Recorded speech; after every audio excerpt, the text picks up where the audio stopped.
Assalamualaikum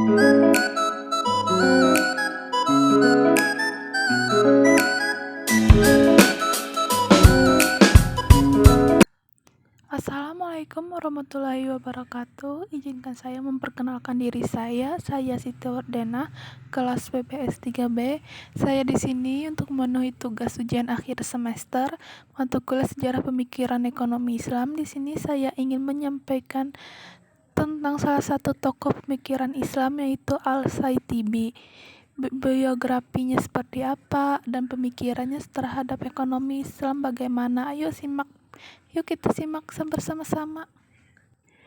Biografi Al-Saitibi. Al-Saitibi yang bernama lengkap Abu Ishaq bin Musa bin Muhammad Al-Lahmi Al-Garnati Al-Saitibi merupakan salah seorang cendekiawan muslim yang belum banyak diketahui latar belakang kehidupannya. Yang jelas ia berasal dari suku Arab Lahmi. Nama Al-Saitibi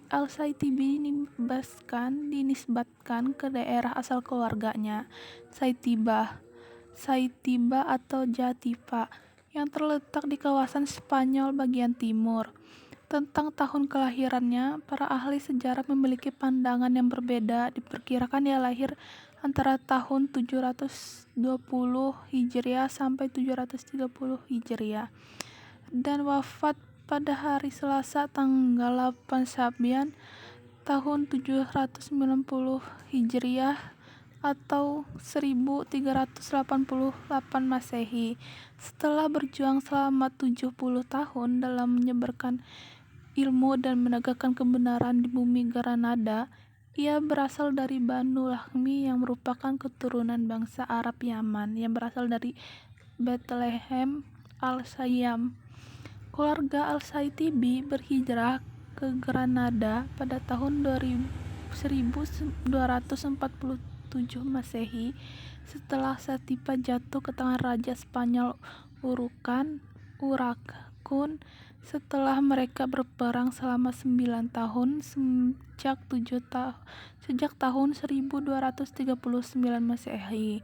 Beliau dibesarkan dan memperoleh seluruh pendidikan pada periode terakhir daripada Daulah Umayyah berkuasa di Andalusia, tepatnya pada abad ke-8 Hijriah, di mana peradaban Islam pada masa itu berpusat hanya di kota kecil Granada, ibu kota Daulah Ahmar atau Daulah Nasar. Meskipun situasi dan kondisi sosial politik yang tidak stabil tidak berdampak buruk pada perkembangan intelektual Al-Saitibi. Hal ini ditandai dengan kegiatan ilmiahnya dengan menekuni berbagai ilmu, berbagai bentuk, metode maupun esensi dan hakikat. Nah, itu biografi singkat dari tokoh kita Al-Saitibi. Selanjutnya kita ke pemikiran ekonomi Al-Saitibi. Ada apa aja sih? Pemikiran ekonomi Al-Saitibi yang pertama yaitu Maqasid al-Syariah dan perekonomian. Maqasid al-Syariah merupakan istilah gabungan dari kedua kata maqasid dan al-syariah. Secara istilah, kata maqasid diartikan dengan tujuan yang diinginkan untuk mendapatkan keadilan, sementara kata syariah secara istilah diartikan dengan teks-teks suci dari Al-Quran dan Sunnah yang mutawir dan yang masih murni. Imam Al-Saitibi menyatakan bahwa kemaslahatan manusia dapat terwujud apabila 5 unsur dasar dalam kehidupan mampu dipelihara dan direalisasikan, yaitu agama, jiwa, akal, keturunan, dan harta. Pemikiran Al-Saitibi dalam bidang ekonomi adalah kemampuan menghubungkan konsep maqasid ini dengan konsep kepemilikan harta, kebutuhan reproduksi, perpajakan, konsumsi, dan distribusi. Pemikiran ekonomi Al-Saitibi yang kedua yaitu objek kepemilikan. Imam Al-Saitibi menyatakan bahwa setiap individu berhak untuk memiliki harta atau barang. Artinya ia menyetujui akan hak milik pribadi. Setiap individu memiliki hak untuk menikmati hak miliknya, menggunakan secara produktif, memindahkannya, dan melindunginya dari pembaziran. Namun ia menolak penguasaan sumber daya yang dibutuhkan publik secara individu atau kelompok tertentu, sebab benda tersebut adalah anugerah Allah SWT terhadap orang banyaknya dan dimiliki bersama. Sebagai contoh, air tidak dapat dikuasai oleh pribadi ataupun kelompok tertentu, sebab itu menjadi milik bersama dan digunakan untuk kepentingan bersama.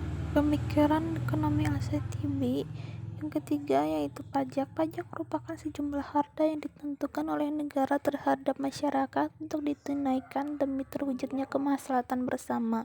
Ia menyebutkan pajak dengan sebutan ribah atau harta yang dipadukan. Seorang pemimpin menurut Al-Shatibi boleh memungut pajak dan membuat tarif baru dalam penetapan pajak terhadap masyarakat walaupun belum pernah ada dalam sejarah Islam karena kemaslahatan umum.